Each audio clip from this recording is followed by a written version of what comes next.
The Gennady Golovkin vs. Daniel Jacobs fight on March 18, 2017, was highly competitive and ended in a controversial unanimous decision victory for Golovkin (GGG) with scorecards of 115 to 112, 115 to 112, and 114 to 113. Here's an analysis of the controversy and the key factors. Reasons for the controversy. 1. The close nature of the fight.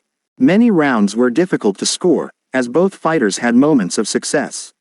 The fight was a tactical, 12-round battle, not the knockout spectacle many expected from Golovkin. Media and fan scoring were split, with a significant number of people believing Jacobs had done enough to win or at least secure a draw. 2. Daniel Jacobs' performance. Jacobs fought a brilliant tactical fight, utilizing his size, speed, and movement, frequently switching between orthodox and southpaw stances to confuse GGG.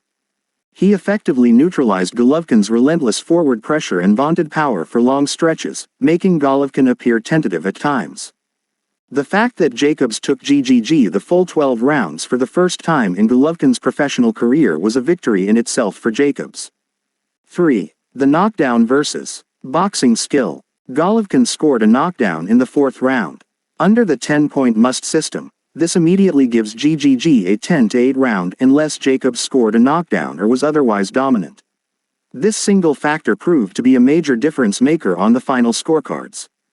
Jacobs felt he outboxed Golovkin for the majority of the subsequent rounds. The debate centered on whether GGG's pressure and clean, harder shots including the knockdown outweighed Jacobs' slick boxing, defensive skills, and higher volume of effective punches in the middle and later rounds.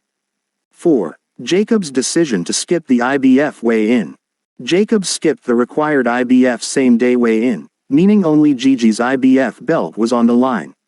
This allowed Jacobs to rehydrate without a weight limit restriction, and he was noticeably larger than Golovkin on fight night. While not illegal or a direct factor in the scoring criteria, this move fueled the perception that Jacobs had a physical advantage and may have contributed to his ability to withstand GGG's power, leading to a closer fight than anticipated. 5. The Canelo factor. Jacobs' perception.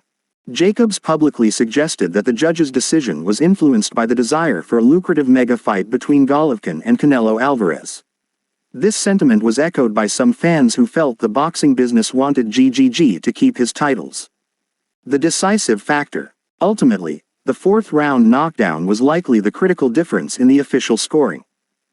If all other rounds are scored 10-9 for the superior fighter, the 10-8 round for the knockdown gave Golovkin a 2-point swing in that frame, which proved insurmountable for Jacobs on the two 115-112 scorecards, and gave GGG the narrow edge on the 114-113 card. The fight is generally viewed as a tremendous, close contest that legitimately could have gone either way, with the controversy stemming from differing interpretations of the criteria: effective aggression, ring generalship, clean punching, and defense across numerous close rounds.